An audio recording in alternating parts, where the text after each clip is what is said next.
оиди ба қайдгирии телефонҳо дар ҷумҳурии Тоҷикистон ва телефонҳое ки мисол Samsung мебошанд ё ки ягон модели дигар мебошад, ина омадан ма 10 моҳ шид. Хулоса наспорум ягон проблема намешавад. Видеои ма барои нафарҳое ки мехоҳанд бо лаҳҷаи кӯчагӣ тамошо кунанд ва сода бифаҳманд. Ассалому алайкум ба ҳама нафарҳое ки ҳама рӯза видеоҳои моро тамошо мекунанд. Тамошобинони азизу гиромӣ қадр, пага мо аллакай рӯзи финали конкурса аниқ мекунем. Касое ки охири билетҳоро ждат кардеста буден, марҳамат бидроен билет ҳастай ҳозир ба аксия харидорӣ кунед. Яъне ки ба 500 рубл 5 дона билетон метиҳем, ба 1000 рубл 10 дона билет. Ин ҳамин номерое ки дар рӯи экран дидестен, дар ҳамин номер картаи Сбербанк ҳастай. Сбербанк ба номи Муҳаммаҷон мебирояд. Сумтона мепартоен ва дар ҳамин номер WhatsApp ҳастай. Бо дар WhatsAppш чектона роӣ мекунед. Конкурс ҳамагӣ 63 дона приз дора. Шоҳҷоизаш якта Lexus ва якта Corolla. Асталниш конвертҳои пули телефон. Ҳаракат ки бародар, пага финал аниқ мешавад. Хоб тамошобинони азизу гиромӣ қадр, ба қисми мавзӯи асосӣ мегзарем. Дар ҳамин бора бениҳоят саволҳо аз ҷониби шумо зиёд шидагиай. Гарчанде ки мо дар ин мавзӯъ аллакай видео карда будем ва фаҳмонда будем, барои бисёри нафарҳо нофаҳмо мондак баъзе чизо.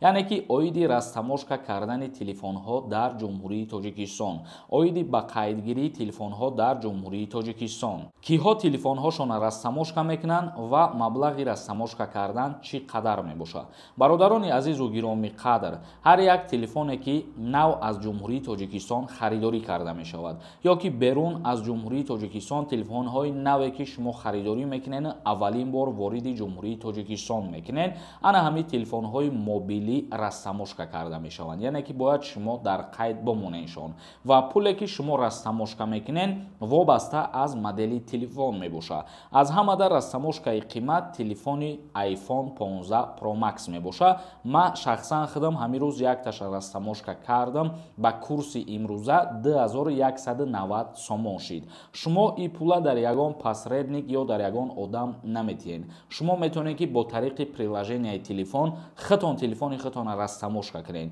ва дар ҳолате ки агар хитон натонед, мерен дар фурудгоҳ қонунӣ растамошка мекунед ва пула пардохт мекунед. Ва телефонҳое ки мисол Samsung мебошанд ё ки ягон модели дигар мебошад, растамошка карданшон арзон мебошад.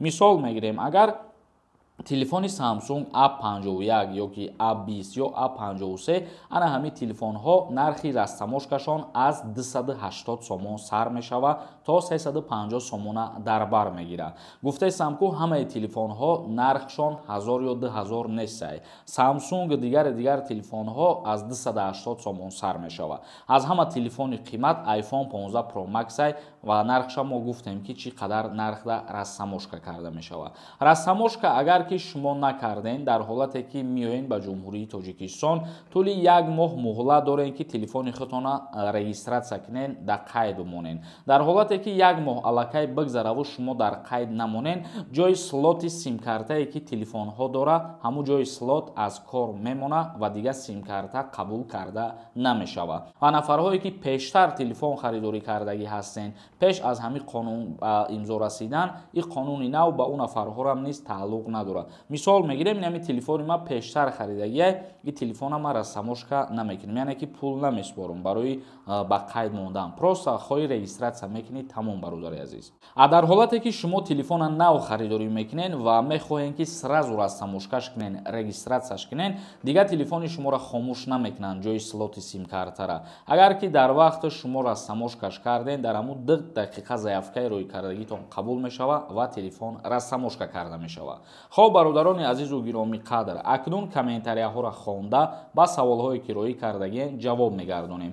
Ман дар ҳаминҷа мехоҳам ба ҳамаи шумо як чиза тавсия бидиҳем. Бисёри нафарҳо ҳамин кора худшон карда наметонанд, лекин нафарҳое ки мехоҳанд просто проверка кунанд ки ҳамин телефоншон дар қайд мондагӣ ҳаста ё ин ки не, яъне нафарҳое ки мехоҳанд фаҳмидан ки телефоношона хомӯш мекунанд ё ин ки не, шумо метавонед дар ин ҳамин рақамҳо дар WhatsApp бинависонед, яъне ки телефони шуморо проверка мекунанд ки дар қайд гузошта шидагӣ ҳаст ё ин ки не. Ҳатман бинависен, проверкаи аниқ мекунанд. Як кас нависонда: ассалому алайкум бародар, ман аз Алатая Корона 10 000 рубл гирифтам. То то омадан ма 25000 шид, ина омадан ма 10 моҳ шид. Хулоса наспорум ягон проблема намешава.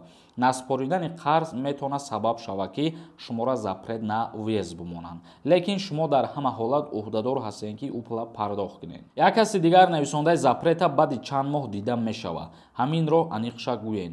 вақте ки қарори суд мебирояд, ҳалнома мебирояд, баъди 60 рӯзаш мешава ки шумо проверка кунед. як каси дигар нависондаи чӣ хел билет харем, билети бозӣ. билети бозӣ мо дар аввали ҳамин видео реклама кардагӣ ҳастем дар бораш, дар ҳамун WhatsApp менависӣ ва маълумоти пурра мегирӣ. як каси дигар нависондаи ака падарам 1 сол шид гузаштагиай. додари ноболиғ дорам, чӣ кор кунам ки хизмат набарам ман? дар ҳолате ки падар дар қайди ҳаёт набоша ва модарам дар ягон ҷо кору фаъолият накуна ва хонашин боша, дар ҳамин вақт фарзанди калонӣ метавонад ки рафта ба военкомати ноҳия муроҷиат куна, яъне ки сардори оила худша ба қайд бигирад. як каси дигар нависондаи пад, шумо блогерҳо ҳамин хел шайтоне ҳастед ки мегӯй дар ФМС Россия кор мекунед. мардуми тоҷик ба хабарҳои блогерҳо бовар мекунанд. бародари азиз, фикр мекунам ки суханҳои хуб назадӣ ва аз пеши худат хеле сухани хеле тухмат дар ҳаққи як кас накард. ҳар чизе ки ман пешниҳоди тамошо мекунам, анами тамошобинора пешниҳод мекунам, худованд шоҳиде ки ягонташ бедалелу беасос нестай.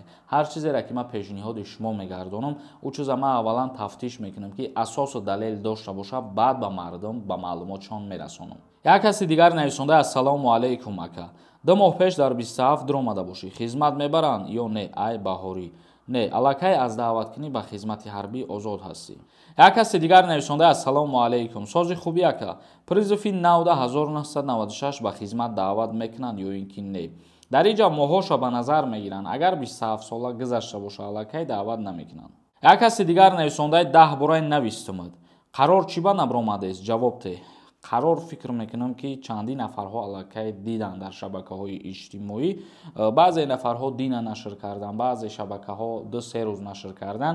қарори даъватшавӣ ба хизмати ҳарбӣ тамом шуданаш буромадагиай. як каси дигар нависонда ассалому алайкум бародар. ба саволам ҷавоб тиҳен илтимос. дар боби пенсия мегуфтед Новосибирск. дар бораи пенсия гирифтани шаҳрвандони ҷумҳурии тоҷикистон ё шаҳрвандони федератсияи русия ягон тағйири иловаҳо шидагӣ нестай. баъди соли нав мумкин ягон навгониҳо бишава, баъдан худо розӣ боша ягон видеои нав мекунем. як каси дигар нависондаи загранпаспорт дошта бошад. бегап сар метиҳанд. нафарое ки двойной гражданин ҳастанд, загранпаспорти российский дошта бошанд, агар просто ҳамуро нишон метиҳанд вақти аз таможни гузаштанд, тамом бе ягон мушкилӣ метавонанд ки бигзаранд ва ё. як каси дигар нависондае ки бо забони тоҷикӣ гап задан ва навистанро ёд нагирифтӣ. охир агар ки тра китобӣ дар кор боша, бидро як ҷо китоб хар, китоб бихон. видеои маро тамошо накард. видеои ман барои нафарҳое ки мехоҳанд бо лаҳҷаи кӯчагӣ тамошо кунанд ва сода бифаҳманд. амин нависондай. дар бораи патент гап занед. аз байн мерава ё ин ки не? дар ҳамин мавзӯъ худо розӣ боша, пага як видеои алоҳида мекунам, ҳамаша мефаҳмонам. тамошобинони азизу гироми қадр, видеоро ҷамъбаст мекунем. то наворҳои дигар, худованд ҳамаи мо шуморо нигаҳбон бошад.